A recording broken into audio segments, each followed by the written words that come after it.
Halo semuanya, perkenalkan nama saya Maura Panmarani Kauno dengan NIM 050 dan hari ini saya akan mempresentasikan materi yang berkaitan dengan biofarmasetika sediaan transdermal. Ini adalah topik yang akan saya bahas pada hari ini.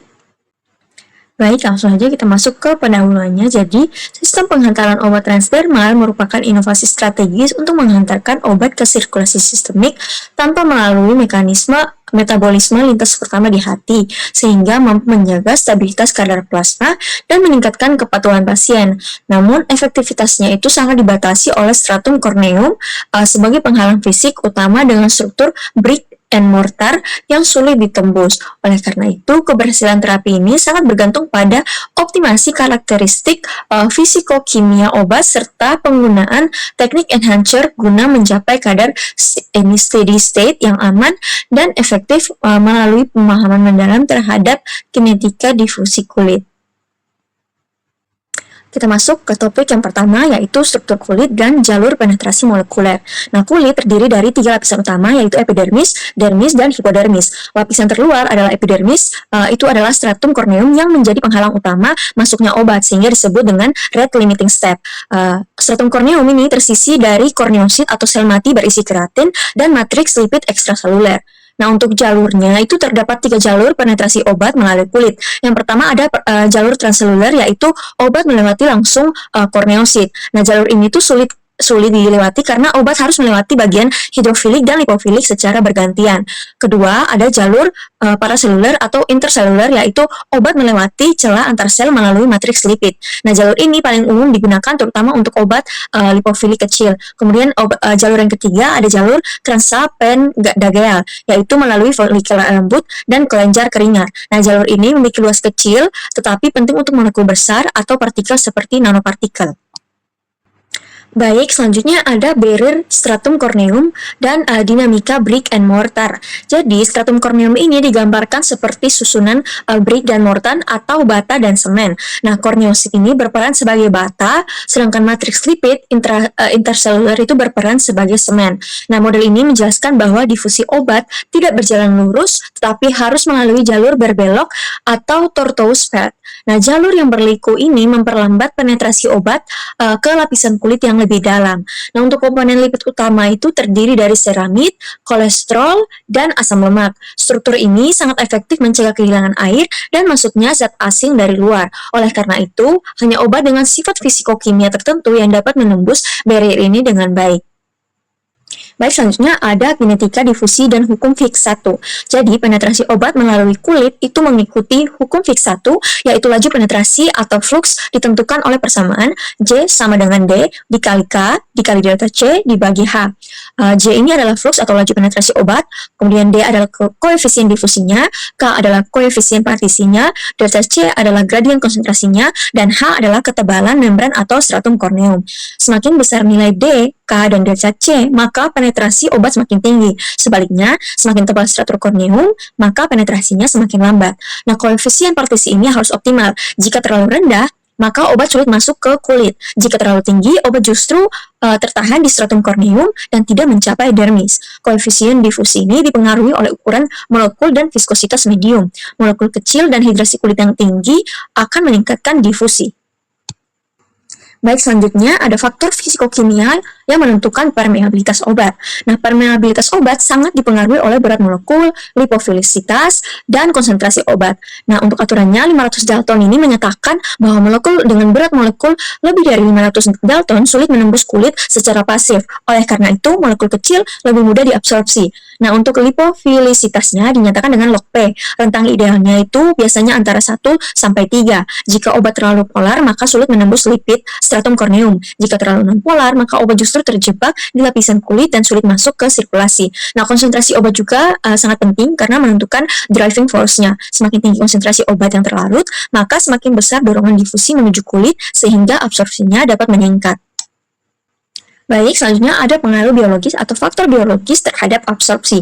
Nah, selain faktor fisikokimia, absorpsi juga dipengaruhi oleh faktor biologis. Lokasi anatomi sangat menentukan permeabilitas obat. Nah, kulit di belakang telinga dan kulit kepala memiliki permeabilitas lebih tinggi karena lebih tipis. Sedangkan telapak tangan dan telapak kaki itu paling rendah karena stratum corneumnya itu lebih tebal.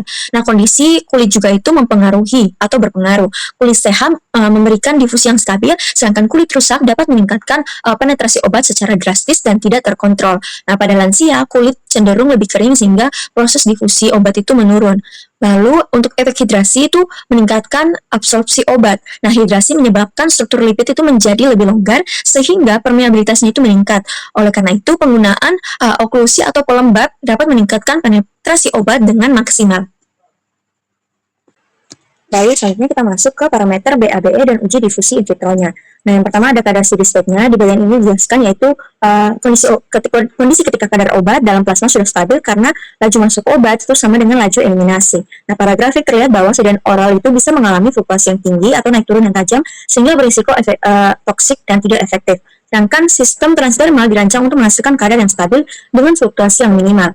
Nah, tujuan utama dari sistem ini untuk menjaga kadar obat tetap konstan dalam waktu yang lama agar efek terapinya itu lebih aman dan optimal. Lalu yang kedua ada sel diffusi France. Nah, untuk metode in vitro ini untuk menguji permeasi obat melalui kulit. Komponen utamanya itu terdiri dari kompartemen donor atau tempat obat, lalu ada membran seperti kulit asli atau sintesis, lalu ada kompartemen reseptor untuk menampung obat yang menembus, dan yang terakhir ada magnetic stirrernya dan pengontrol suhu. Nah, untuk prinsipnya itu obat diletakkan di bagian atas donor, kemudian obat akan berdifusi melewati membran, lalu diukur jumlah obat yang masuk ke kompartemen reseptor. Nah, metode ini sangat penting untuk memprediksi kemampuan obat menembus kulit.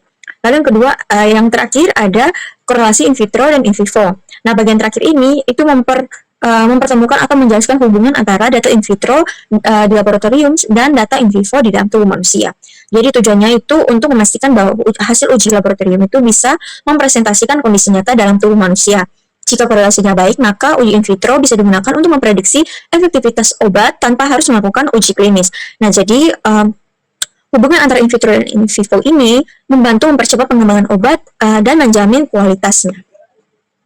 Baik, selanjutnya ada proses biofarmasetika sediaan transdermal. Baik, yang pertama ada sistem penghantarannya. Pada sistem transdermal ini terdapat dua jenis utama. Yang pertama yaitu matrix pads, di mana obat tercampur langsung dalam matriks dan pelepasan terjadi secara difusi dari matriks ke kulit. Kemudian bagian B ada reservoir pads, di mana obat berada dalam reservoir terpisah dan pelepasannya itu dikontrol melalui membran khusus. Intinya, obat dilepaskan dari pads lalu masuk ke permukaan kulit untuk diserap. Yang kedua, ada sequence absorpsi. Nah, proses penyerapan obat melalui kulit itu terjadi dalam beberapa tahap. Yang pertama dari pelepasan dari pads, kemudian terjadi partisi ke stratum corneum atau lapisan terluar kulit, lalu terjadi difusi melalui epidermis, lalu adanya penetrasi ke dermis, dan yang terakhir absorpsi ke kapiler darah.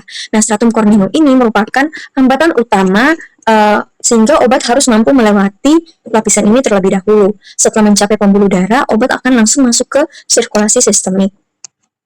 Selanjutnya ada keuntungan sistemiknya. Nah, keunggulan utama dari sistem transdermal ini adalah yang pertama, dia menghindari first pass effect karena obat tidak dimetabolisme dulu di hati. Kemudian kadar obatnya itu lebih stabil, tidak naik turun seperti oral. Kemudian untuk durasi kerjanya itu lebih lama, cukup digunakan sekali untuk waktu yang panjang, dan meningkatkan kepatuhan pasien. Jadi pasien tidak perlu sering minum obat yang banyak. Nah, hal ini membuat sistem transdermal itu sangat efektif untuk terapi jangka panjang. Lalu topik yang terakhir ada enhancer penetrasi metode fisik dengan teknologi modernnya. Yang pertama ada microneedles atau jarum mikro. Ini adalah jarum yang berukuran sangat kecil yang digunakan untuk membuat saluran mikro pada kulit tanpa menimbulkan rasa sakit. Untuk cara kerjanya itu dia menembus stratum corneum dan membuka jalur bagi obat untuk masuk dengan lebih mudah. Nah, hasilnya permeasi obat meningkat secara signifikan. Lalu yang kedua ada lontoporesis atau menggunakan arus listrik. Nah, lontoporesis ini menggunakan arus listrik lemah untuk membantu pengantaran obat. Dengan prinsipnya, obat yang bermuatan atau ion didorong oleh arus listrik menembus kulit melalui mekanisme elektrorepulsi. Nah, keunggulannya itu dia dapat mengontrol jumlah obat yang masuk dan cocok untuk molekul yang bermuatan. Lalu yang terakhir ada sonoporesis, di mana menggunakan gelombang ultrasonik untuk meningkatkan penetrasi obat. Nah, cara kerjanya itu dia akan mengganggu struktur lipid pada kulit, lalu membentuk kavitasi atau gelombang mikro, dan membuka jalur difusi obat. Nah, untuk keunggulannya itu penetrasinya itu lebih efisien, dosisnya bisa dikontrol, metodenya relatif mudah digunakan, dan termasuk teknologi modern dalam sistem penghantaran obat. Nah, dari topik-topik pembahasan yang telah saya bahas tadi dapat disimpulkan bahwa biofarmasetika sediaan transdermal ini mempelajari proses penetrasi dan absorpsi obat melalui kulit untuk mencapai efek lokal maupun sistemik. Nah, kebersihan pengantaran obat sangat dipengaruhi oleh stratum corneum sebagai barrier utama, sifat fisikokimia obat seperti berat molekul, lipofilisitas obat, konsentrasi, serta faktor biologis seperti lokasi kulit, kondisi kulit, dan hidrasi. Lalu untuk jalur penetrasi ini dapat terjadi secara transseluler, interseluler, maupun melalui folikel, rambut, dan kelenjar. Oleh karena itu, pemilihan formulasi yang tepat sangat penting untuk meningkatkan permeabilitas, bioavailabilitas, efektivitas terapi, serta keamanan penggunaan obat transdermal.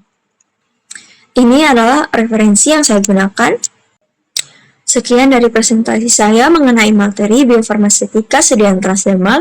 Semoga bisa bermanfaat bagi teman-teman yang menonton, dan terima kasih sudah menonton.